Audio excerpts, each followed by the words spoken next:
Assalamualaikum warahmatullahi wabarakatuh. Alhamdulillah, segala puji bagi Allah atas segala nikmat.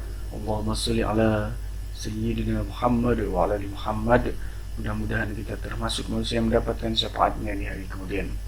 Pada kesempatan kali ini kita akan membahas Thoriqul Iman atau jalan menuju iman, ya.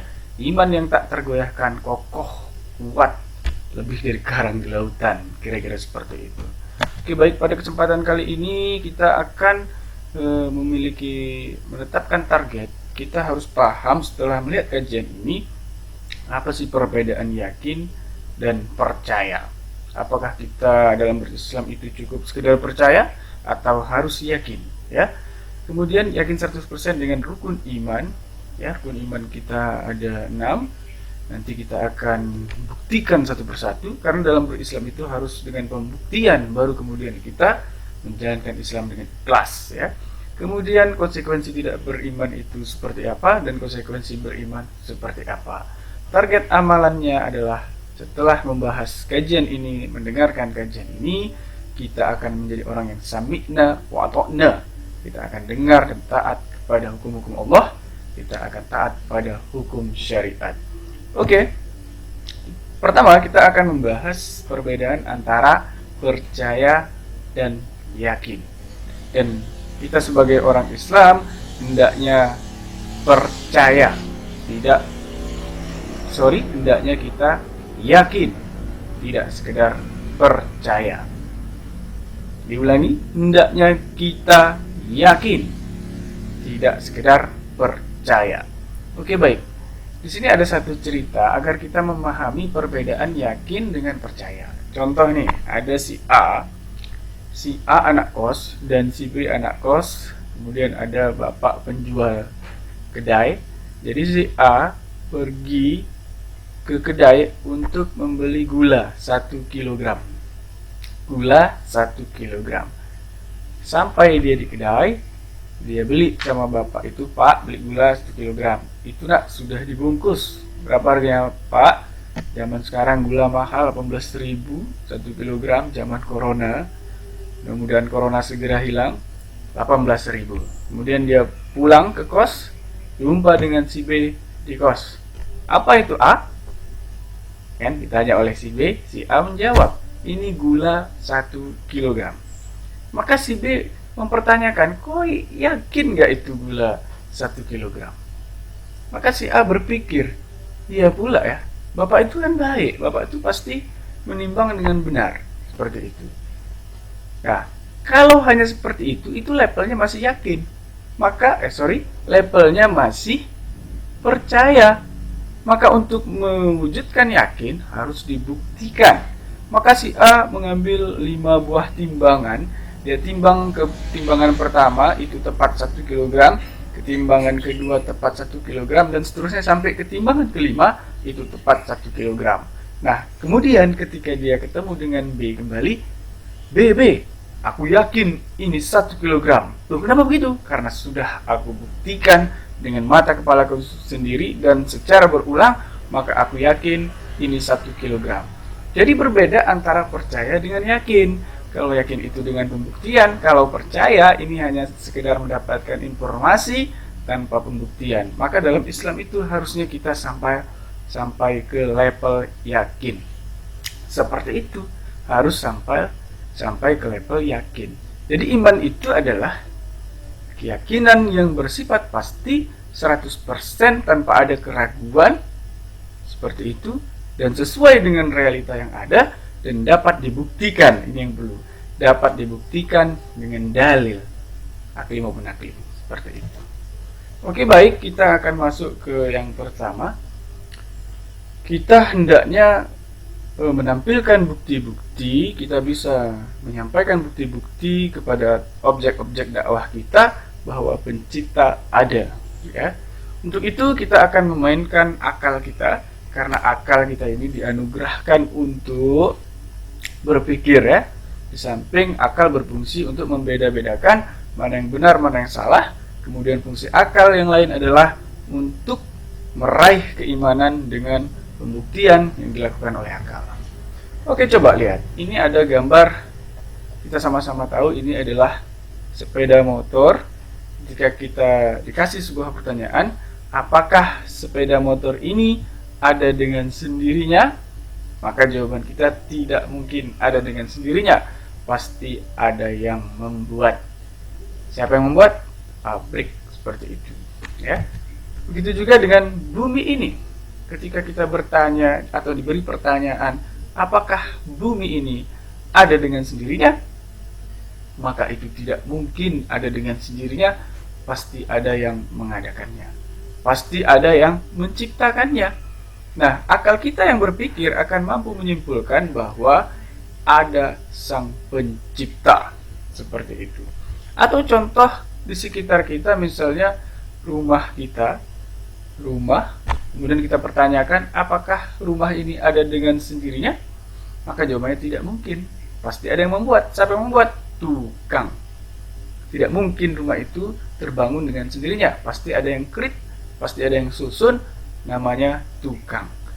Nah, bumi ini Indonesia ya, kemudian ini ada benua-benua. Apakah mungkin ada dengan sendirinya? Tidak, pasti ada yang menciptakannya. Seperti itu. Kemudian ditambah lagi, kita sudah belajar IPA. Di situ ada matahari, Merkurius, Venus, Bumi, Mars, Jupiter, Saturnus, Uranus, Neptunus. Ya, itu nama-nama planet yang masing-masing beredar dalam garis edarnya secara teratur. Maka ketika kita pertanyakan, apakah mungkin teratur dengan sendirinya? Apakah mungkin ada dengan sendirinya? Tidak, maka pasti ada yang menciptakan, pasti ada yang maha mengatur. Ya, termasuk kita hidup ke dunia ini, kita ada yang mengirim. Ya, karena kita nggak pernah minta, ya Allah, ya Tuhan, masukkan aku ke dunia, hidupkan, lahirkan aku ke bumi. Nggak pernah. Kita sudah diatur sejak awal. Lahir kita kapan, lahir di mana, orang tua kita siapa, sejak awal kita sudah diatur.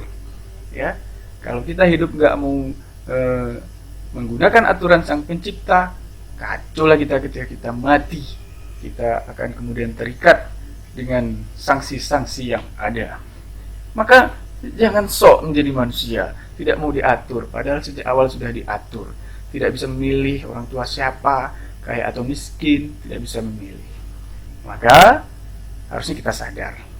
Ya, kesimpulannya adalah bahwa pencipta benar adanya. Kita ini adalah makhluk yang sudah seharusnya mengikuti aturan. Allah Subhanahu wa taala sudah mengarahkan manusia agar mau berpikir tentang keberadaannya. Salah satunya firman Allah dalam surat Ali Imran ayat 150. Inna fi khalqis samawati wal ardi wa ikhtilafil laili wan nahar la ayati liulil albab. Ya.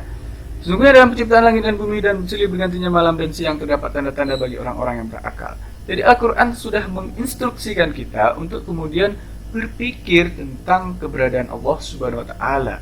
Silih bergantinya siang dan malam. Jadi di bumi ini dia berotasi, ya, di samping juga dia berevolusi mengelilingi matahari. Dengan rotasi bumi itu ada siang dan malam. Harusnya kita berpikir, kenapa bisa seperti itu? Pasti ada yang mengatur, pasti ada sang pencipta. Maka itulah bukti bahwa pencipta ada. Seperti itu.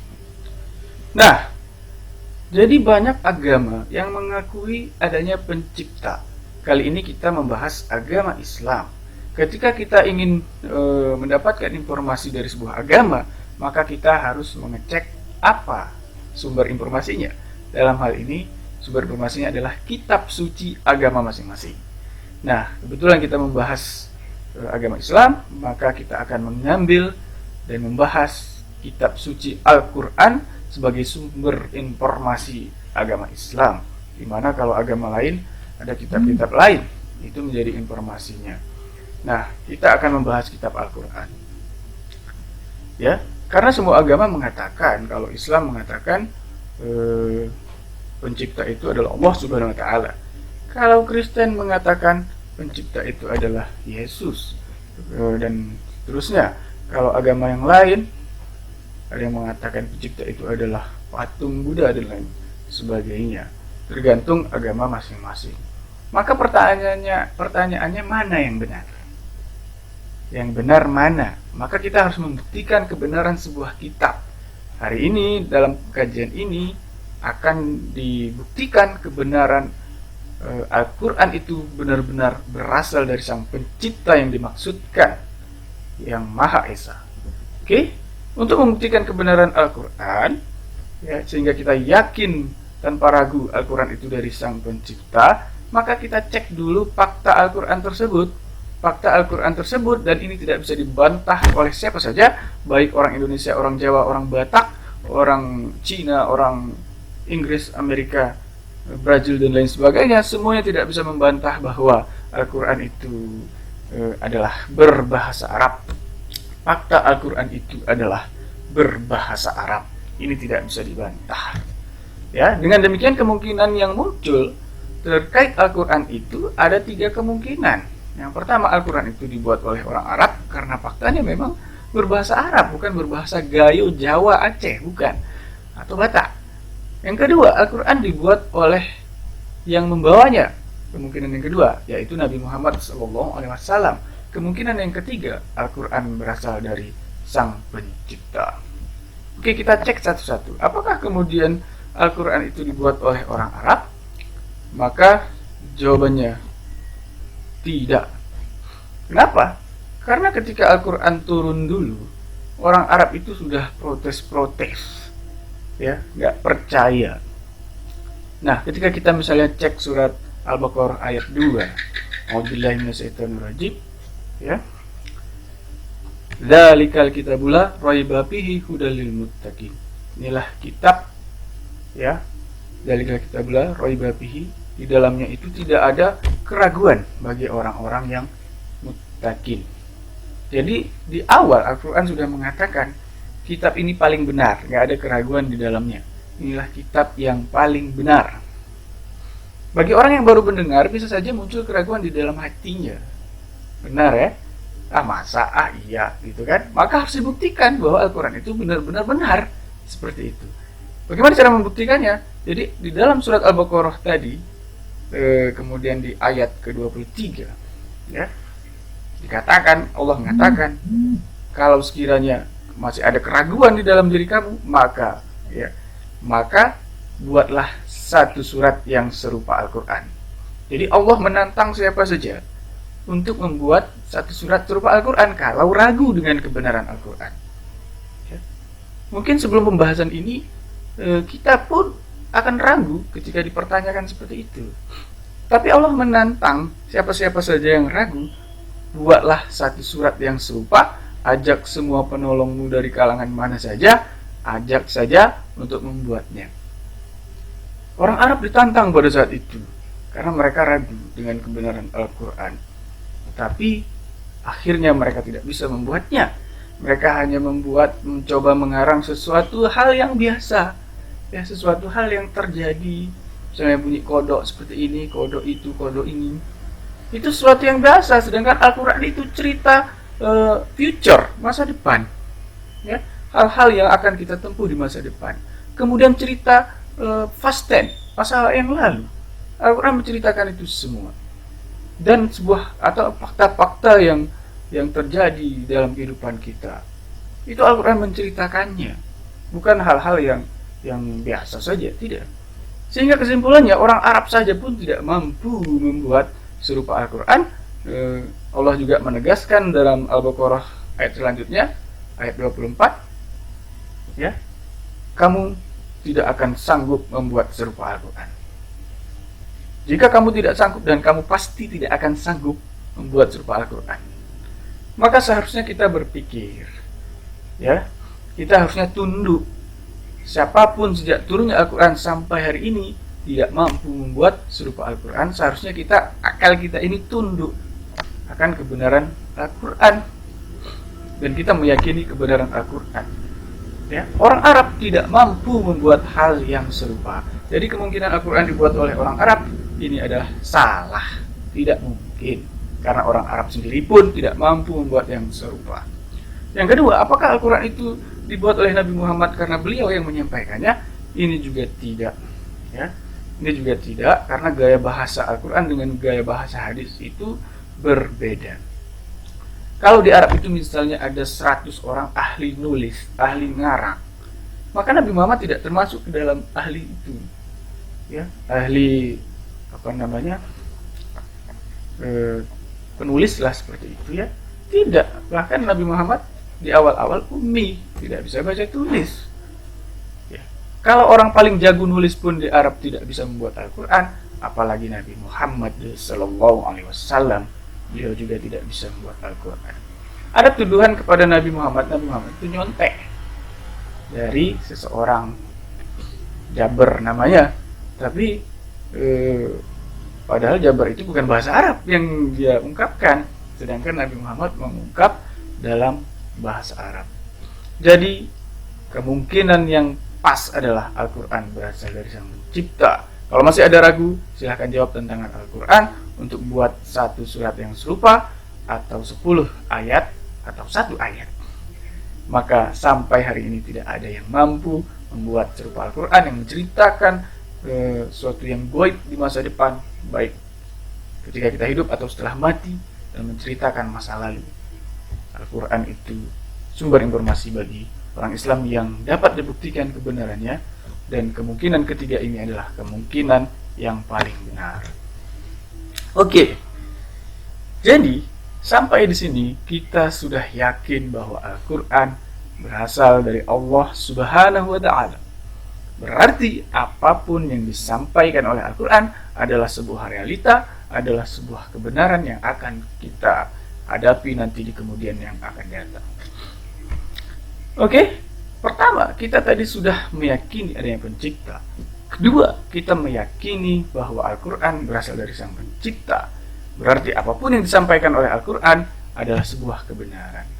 Sehingga kita menjadi yakin tanpa ragu Allah Subhanahu wa Ta'ala adalah pencipta, karena Al-Quran menegaskan dalam surat Al-Ikhlas ayat 1-4, Qul huwallahu ahad, ialah Allah yang Maha Esa, Allahus Samad. Allah adalah Tuhan yang bergantung segala sesuatu kepadanya. Lam yalid wa lam yulad, dia tiada beranak dan tidak pula diperanakkan. Walam yakul lahu kufuwan ahad, dan tidak ada seorang pun yang setara dengan dia. Tidak ada yang setara dengan Allah Subhanahu wa Ta'ala. Jangan membayangkan makhluk itu sama dengan pencipta Al-Khaliq. Tidak ada. Dialah Allah yang Maha Esa.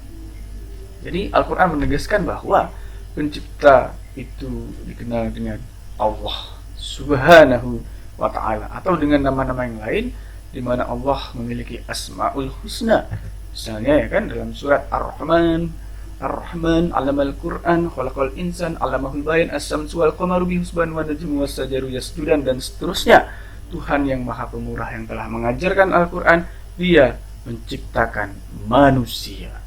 Jadi Al-Quran menyampaikan ke seluruh manusia bahwa Allah lah yang menciptakan manusia, alam semesta, dan kehidupan seperti itu. Alhamdulillah, kita sudah meyakini bahwa Al-Quran berasal dari Sang Pencipta, dan Pencipta adalah Allah Subhanahu wa Ta'ala. Ya. Keyakinan ini diperoleh dari bukti yang meyakinkan. Selanjutnya, bukti ini dapat dikelompokkan menjadi 2, yakni yang pertama adalah dalil akli, di mana pembuktian itu melalui akal, proses berpikir. Kita bisa cek kajian akal di link di atas, ya, kajian Qasyatul Insan. Kemudian bukti atau dalil yang diperoleh dari Al-Quran dan Al-Hadis, ya, di mana Al-Quran tadi sudah terbukti benar dan semua yang disampaikan adalah sebuah kebenaran. Ini namanya dalil nakli, mengutip dari sesuatu yang sudah dibuktikan, ya, yaitu Al-Quran itu sendiri. Apa-apa saja yang diperintahkan oleh Al-Quran, di mana wajib mengikuti Rasulullah SAW yang mengeluarkan hadis. Seperti itu. Yang berikutnya, kita juga kemudian harus yakin tanpa ada keraguan dalam hati kita bahwa Nabi Muhammad adalah utusan Allah Subhanahu wa Ta'ala. Ya. Kita butuh Rasul. Manusia harus diatur agar kebaikan selalu menyertainya, baik di dunia ataupun di akhirat. Untuk itulah Manusia butuh seorang Rasul yang menjelaskan serta mencontohkan pelaksanaan suatu aturan yang berasal dari Allah Subhanahu wa Ta'ala. Contoh, di kajian sebelumnya kita sudah membahas hazatul udhiyah atau kebutuhan jasmani atau kebutuhan tubuh, dan goriza atau naluri. Ya, manusia itu punya 3 naluri: naluri mempertahankan diri, naluri melestarikan keturunan, dan naluri beragama.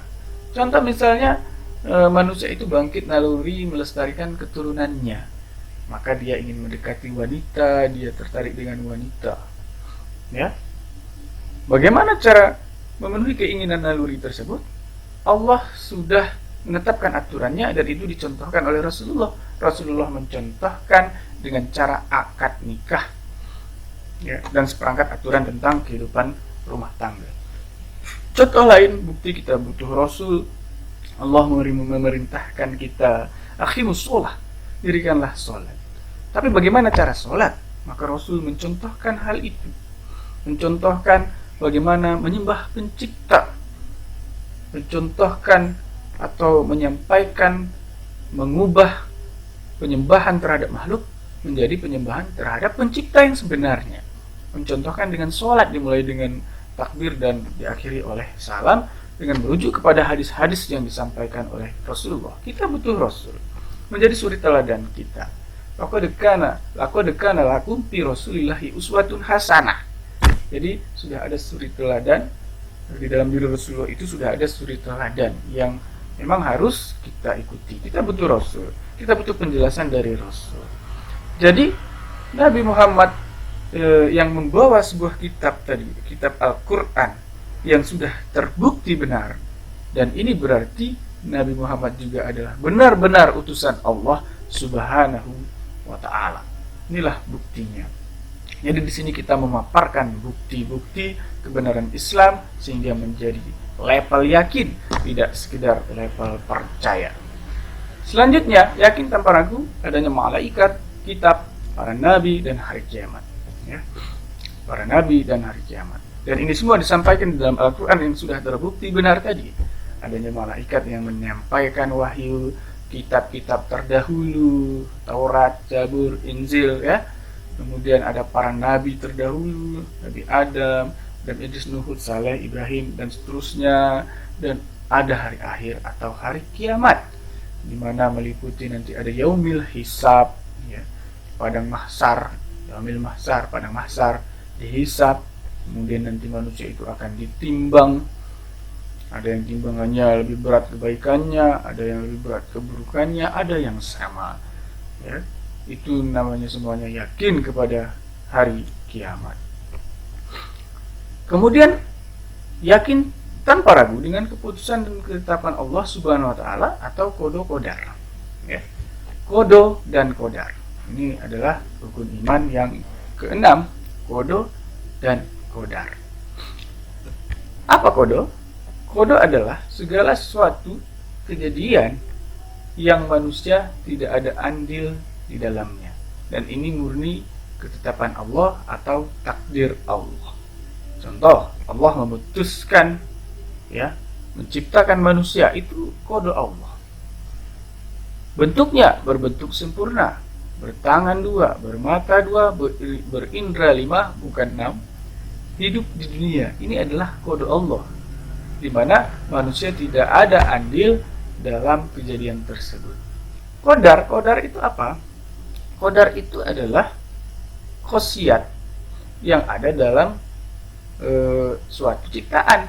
Nah, misalnya manusia itu punya kadar, dia memiliki potensi kehidupan berupa kebutuhan tubuh atau jasmani dan naluri, memiliki akal, 4 komponen, di mana kasih mata untuk melihat dan lainnya, telinga untuk mendengar, dan seterusnya. Itu adalah ketetapan Allah terhadap sesuatu yang diciptakannya. Kemudian pada diri manusia ada kulit, ini adalah kode Allah. Ya, kulitnya adalah kulit beneran, bukan kulit besi, ya. Nah, jadi kulit ini kodarnya, jika terluka terasa sakit. Kemudian ada naluri, jika tidak dipenuhi timbul galau. Kebutuhan tubuh jika tidak dipenuhi menimbulkan kerusakan bahkan kematian. Ya. Kemudian ada rasa lapar yang memberi tahu bahwa dia butuh makan, rasa haus yang memberitahu bahwa manusia butuh minum. Itu perbedaan antara qada dan qadar. Ya, seperti itu. Ada juga pada hewan, hidup di dunia juga, itu sudah ditakdirkan Allah, sudah dikodokan Allah, dan bentuk hewan itu beraneka ragam. Hewan memiliki qadar, memiliki potensi kehidupan berupa kebutuhan tubuh dan naluri, namun tidak memiliki akal.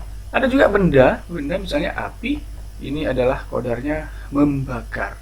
Kayu khasiatnya dibakar sebagai bahan bangunan dan lain sebagainya. Besi, bahan kendaraan transportasi, pisau memotong, keras ya, sebagai senjata dan lain sebagainya, itu qadar dari benda-benda tersebut. Jadi kita juga harus beriman dengan qada dan qadar. Segala kejadian yang di luar andil kita itu adalah qada. Qada qadar murni berasal dari Allah Subhanahu wa taala. Ya. Tinggal kita bagaimana menggunakan qadar-qadar tersebut dalam kehidupan kita. Ya, apakah kita menggunakan api untuk membakar rumah orang atau menggunakan api untuk memasak, itu adalah pilihan kita. Apakah menggunakannya untuk kebaikan atau menggunakannya untuk keburukan, itu adalah pilihan kita. Tapi ini semua, baik keputusan Allah atau ketetapan Allah, ini berasal dari Allah Subhanahu wa taala. Ringkasan bukti kebenaran Islam dan dalil yang digunakan, ya. Jadi ketika kita ingin beriman kepada Allah, kita menggunakan dalil akli, malaikat nakli, Al-Qur'an akli, Taurat, Injil, Zabur, karena memang ini ada di kehidupan zaman dulu dan manusia adalah manusia zaman dulu, maka kita tidak bisa mengindranya. Ini dalilnya nakli yang disampaikan dalam Al-Quran. Kemudian Nabi Muhammad, kita bisa mengindra Al-Quran, ya, dan sahabat juga kemudian langsung berjumpa dengan Nabi Muhammad akli. Para nabi, ini kita tidak bertemu dengan para nabi, tapi disampaikan dalam Al-Quran nakli. Hari kiamat nakli, qada qadar akli, karena kita bisa mengindra, ya, terkait takdir-takdir Allah ini secara langsung, seperti itu. Ya, itu tadi kita kembali, kita sudah menyelesaikan pembahasan tentang perbedaan yakin dan percaya. Kemudian yakin 100% dengan rukun iman. Alhamdulillah kita sudah membuktikan adanya pencipta, kebenaran Al-Quran, dan Al-Quran mengatakan pencipta adalah Allah Subhanahu wa taala, dan Nabi Muhammad yang membawa Al-Quran yang benar tadi berarti beliau adalah juga merupakan utusan Allah yang kita yakini 100% dengan bukti-bukti yang sudah diuraikan tadi. Ya, selanjutnya kita akan membahas konsekuensi tidak beriman dan konsekuensi beriman. Ya.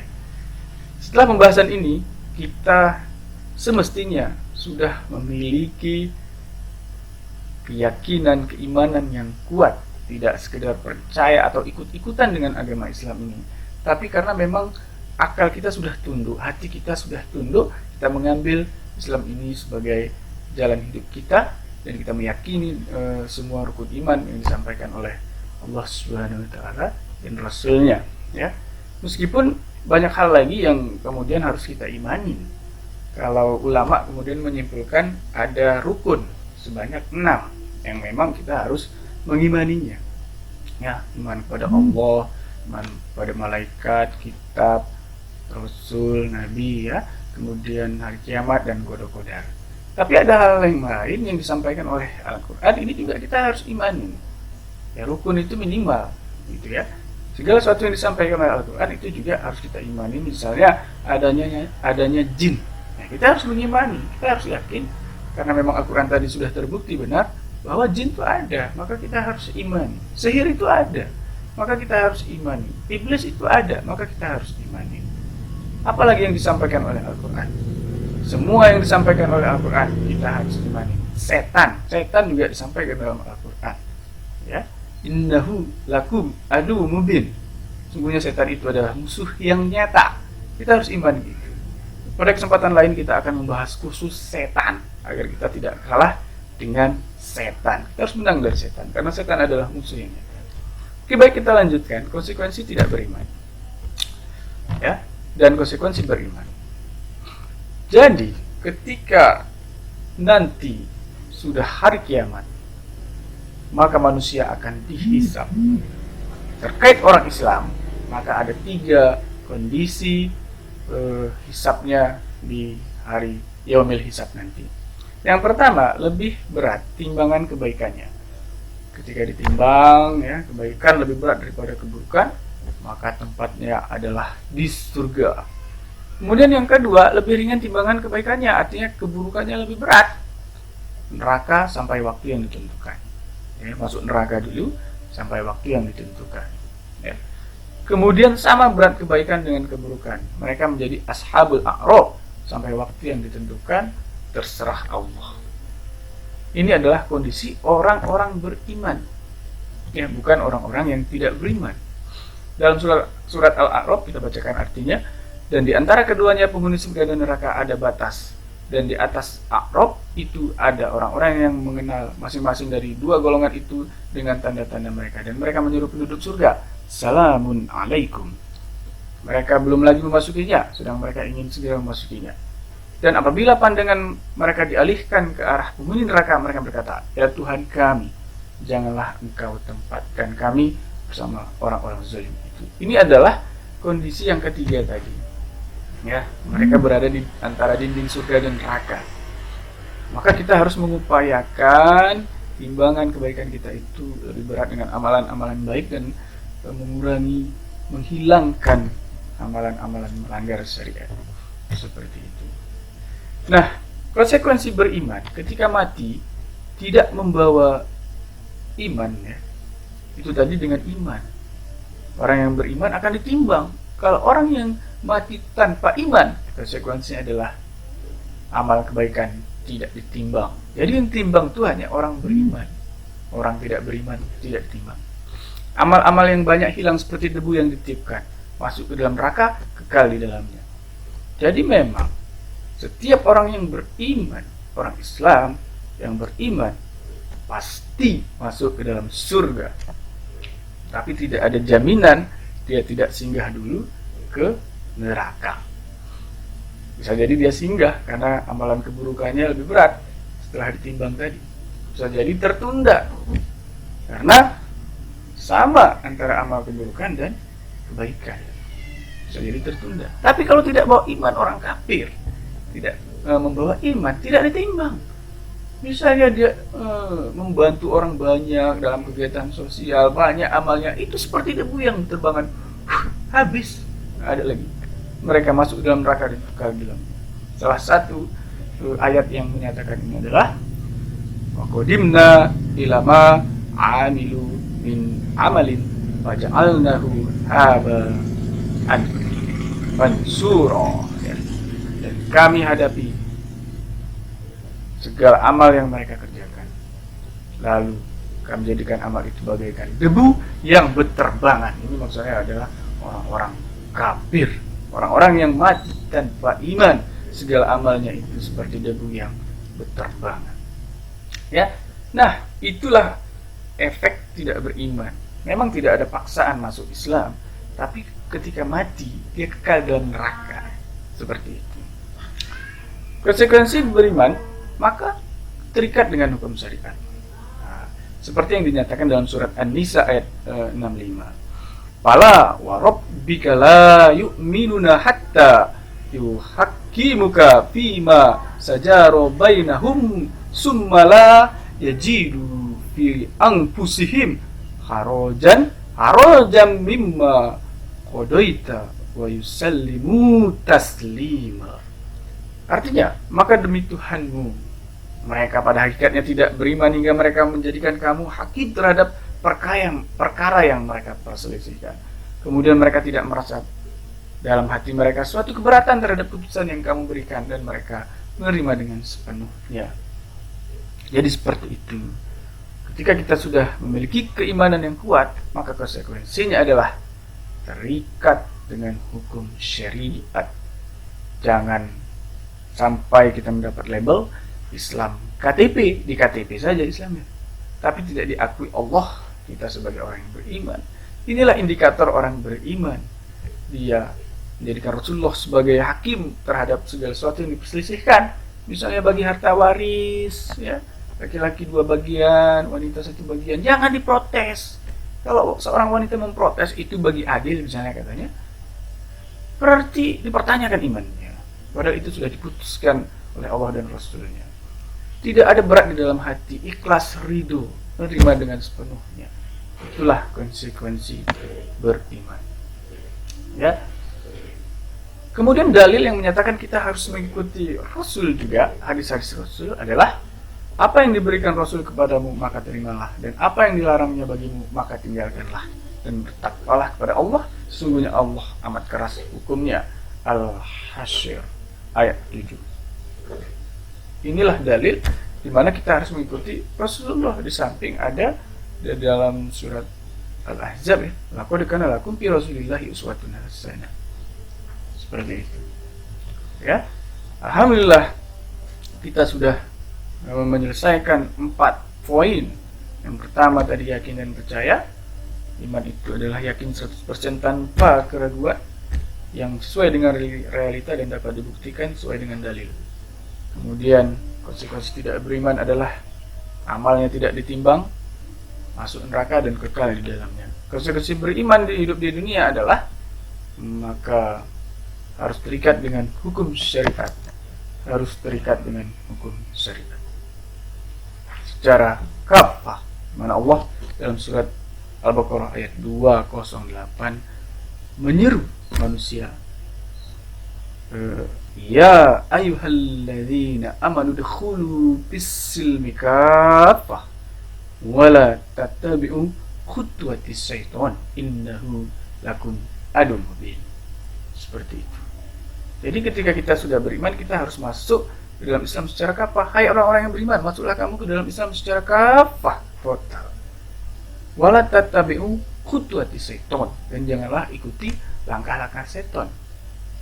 Sesungguhnya setan itu adalah musuh yang nyata. Maka agar kita tidak dicap sebagai pengikut setan, kita harus masuk Islam secara kafah. Bagaimana Islam secara kafah itu nanti akan kita bahas di materi selanjutnya. Ya. Yang terakhir, setelah kita membahas kajian jalan menuju iman ini, maka diharapkan kita menjadi orang yang sami'na wa ata'na, ya, mendengar, taat pada hukum syariat. Dan seruan ini sudah Allah nyatakan ya, dalam Al-Quran. Ya. Innama kana qaulul mu'minina idza du'u ila Allahi wa rasul liyahkumu bainahum ay yaqulu sami'na wa ata'na wa ulaika humul muflihun. Sesungguhnya jawaban orang-orang mukmin bila mereka dipanggil kepada Allah dan Rasulnya agar Rasul menghukum mengadili di antara mereka, ialah mengucapkan sami'na wa ata'na, kami mendengar dan kami patuh, dan mereka itulah orang-orang yang beruntung. Alhamdulillah, setelah ini kita memiliki keimanan yang kuat, selanjutnya kita harus masuk ke dalam Islam secara kafah. Demikianlah bukti-bukti tentang kebenaran Islam. Bagi siapa saja yang masih menolak kebenaran ini, maka jadi cap kafir. Bisa jadi dia akan kekal di dalam neraka. Terakhir, setiap orang-orang yang beriman pasti masuk ke dalam surga, tapi tidak ada jaminan tidak singgah dulu ke dalam neraka. Maka pastikan amal kebaikan kita harus lebih besar daripada amal keburukan timbangannya. Demikian, wabillahi taufiq wal hidayah. Subhanakallahumma wa bihamdika asyhadu an la ilaha illa anta astaghfiruka wa atubu ilaik. Assalamualaikum warahmatullahi wabarakatuh.